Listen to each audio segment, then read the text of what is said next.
Welcome to another episode of My Model Cars. I know 3 in one day. I'm absolutely mad, am I? Yes, I am. But since I was already this close to finishing up the 2018 lineup of cars that I built in 2018, obviously, I figured I might as well. This is a 1977 Trans Am, and it's a very old kit. As far as I can tell, it was made in the late 70s, which was around the time that my dad actually bought the kit. And it sat around for a while, and I built it last year. This is the last car of 2018 that I built. And then we obviously start the 2019 lineup with another 1932 Ford 5-window. So while we're talking about this car, though, because that's what this video is all about, you'll immediately notice some things, like, these aren't the original decals. Well, there's a story to that. This thing sat for probably 35 years. The box got water damaged, and so did the decals. Now, that's not good, because when you put the water damaged decals that have just dried and then been redone, just re-soaked and dried several times over the course of as much time, and you go to put them in the water and slide them onto the car, they just disintegrate. So I took a piece of gold vinyl, and to the best of my ability, did this. It doesn't look as good as having the decals, but whatever, you know. So the wheels on this one like to fall off. Actually, quite a lot. So I'm just going to talk about the underside of the car quickly. It's not too overly detailed. In fact, it's very under-detailed. All the chrome-plated stuff that's usually chrome is gold on this. It hasn't got the 6.6 decal right here. And it doesn't have the little Firebird here. It doesn't have Trans Am right here.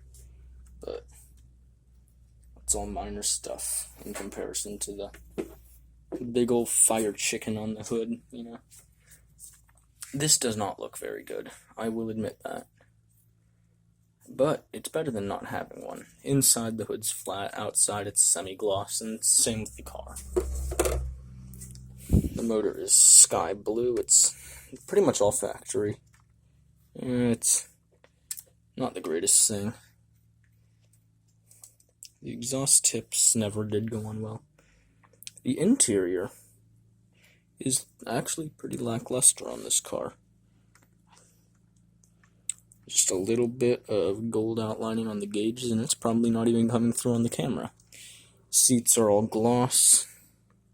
The entire car was painted with flat black, and then I gave it a semi-gloss clear coat. The car sat for a long time. My dad says he got it when he was about my age, and then I built it around this time, you know, about a year ago at this point, actually. It's a really nice car. The kit was actually missing one of the tires. So instead of trying to find the vintage tires, I just used different ones on the front. It's that compared to that in the back. There's not too much detail back there. It's all steel colored, because I didn't have any silver at the time that I was doing this. But I think the car turned out relatively well.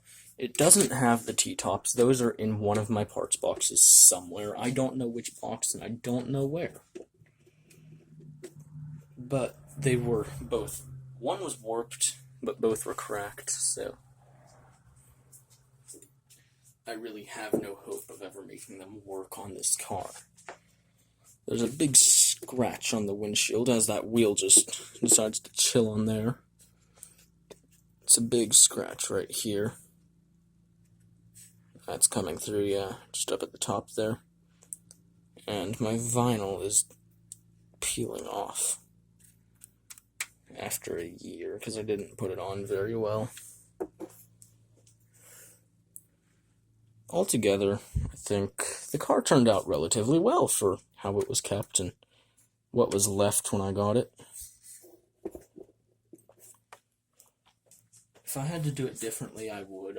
I would rather have done this one silver with blue decals. That's just my personal preference, though, on this. EE.